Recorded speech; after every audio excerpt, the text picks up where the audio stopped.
are watching BNS News.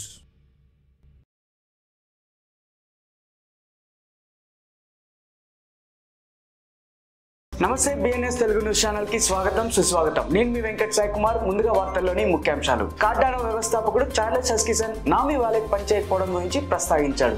యూకేలో enforcement కి April 26 తర్వాత క్రిప్టో ఆస్తులను స్వాధీనం చేసుకునేందుకు సులభమైన సమయం ఉంటుంది. ఇండోనేషియా క్రిప్టో ఎవల్యూషన్ ప్రభుత్వం దృష్టిలో పన్నుల ల్యాండ్స్కేప్ కి మార్పులు గుర్తిస్తున్నారు.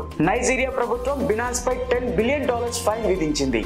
WSD టెథర్ బిట్ఫినిక్స్ కథనంతో ముడిపడి ఉన్న డెఫినేషన్ సూట్ ని ఎదుర్కొంటుంది. మార్థాన్ బిట్కాయిన్ యొక్క సామర్థ్యాలను అభివృద్ధి చేయడానికి ఆండిరో లేయర్ 2 ప్లాట్ఫామ్ ను ప్రకటించింది. క్రిప్టో స్కామ్లు కొనసాగుతున్నాయని ఎగ్జిట్ స్కామ్లు ఫిబ్రవరిలో క్రిప్టో సెక్టార్ కి $160 మిలియన్ వరకు ఖర్చు వచ్చినట్టుగా తెలుస్తుంది. ఆఫ్రికా టీవీ బీజే దక్షిణ కొరియా క్రిప్టో స్కామర్ కు బాధితుడని గుర్తించారు. క్రిప్టో స్టార్టప్ లు ఫిబ్రవరిలో $485 మిలియన్ వీసీ భూమిలో చార్జ్ లో ముందున్నాయి. క్రిటిక్ ఎగ్జిట్ స్కామ్లు మరియు దోపిడీలు ఫిబ్రవరిలో క్రిప్టో సెక్టార్ లో $160 మిలియన్ నష్టాలకు దారితీశాయి. బిట్కాయిన్ రోజువారీ విత్డ్రావల్స్ $2 బిలియన్ ఎక్స్చేంజీలను విడిచిపెట్టినందుకు రికార్డులు ఛాలెంజ్ గా చేస్తున్నట్టు గుర్తించారు. టోకెనైజ్ మరియు real estate platform Block Square యొక్క BST టోకెన్ Gate.io ఎక్స్చేంజ్ లో లిస్ట్ చేయబడింది. అనేక స్పెక్యులేషన్ తర్వాత కార్డానో వ్యవస్థాపకుడు చార్లెస్ హస్కిసన్ నామీ యొక్క తాజా లోపంపై ప్రజలకు ప్రతిస్పందనను అందించారు.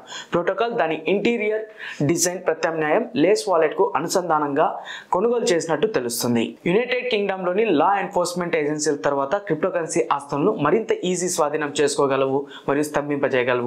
ఆర్థిక నేరం మరియు కార్పొరేట్ ట్రాన్స్పరెన్సీ చట్టం యొక్క చట్టాన్ని అమలు చేసే అధికారాన్ని విస్తరించే సవరణ ఏప్రిల్ 26 నుండి అమల్లోకి రానుంది. ఇండోనేషియా యొక్క క్రిప్టో మార్కెట్ మార్పు మరియు రీకన్సిడరేషన్ యొక్క కాలాన్ని ఎదుర్కొంటుంది.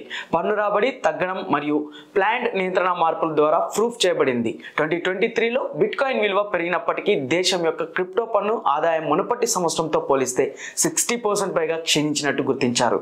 నైజీరియా ప్రభుత్వం క్రిప్టో కరెన్సీ ఎక్స్చేంజ్ బినాన్స్ పై $10 బిలియన్ ఫైన్ విధించినట్లు నివేదించబడింది. నైజీరియా ప్రభుత్వ అధికారి ప్రకారం ప్రధాన కార్యాలయాలకు వ్యతిరేకంగా స్థానిక కరెన్సీ యొక్క ఇటీవల పతనానికి కారణమైనందుకు బినాన్స్ ప్రూఫ్ గా ముందుకుంది. ఇన్వెస్టిగేటివ్ వేదిక ఆఫ్షోర్ అలర్ట్ ప్రకారం క్రిప్టోఫర్ హార్బర్ మరియు అతని కంపెనీ AML గ్లోబల్ లిమిటెడ్ ఫిబ్రవరి 28న జర్నల్ యొక్క పేరెంట్ కంపెనీ అయిన డో జోన్స్ కంపెనీకి వ్యతిరేకంగా డెల్వేర్ సుప్రీం కోర్టులో క్లెయిమ్ వేశారు. ప్రపంచంలోని అతిపెద్ద పబ్లిక్ బిట్కాయిన్ మైనింగ్ కంపెనీల్లో ఒకటైన మార్థాన్ డిజిటల్ హోల్డింగ్స్ బిట్కాయిన్ పైన మల్టీ చైన్ లేయర్ 2 ప్లాట్ఫామ్ అయిన ఆండిరో తన పనిని ప్రకటించింది. క్రిప్టో పరిశ్రమ హానికరమైన కార్యకలాపాలకు శాశ్వతంగా హాని కలిగిస్తుంది. హ్యాకర్లు వారి రీసెర్చ్ లో కనికరం లేకుండా ఉంటారు మరియు 2024కి కేవలం 2 నెలలు మాత్రమే అయ్యింది మరియు క్రిప్టో స్కామ్లు ఇప్పటికే కనిపించకుండా పోయినట్టు తెలుస్తుంది.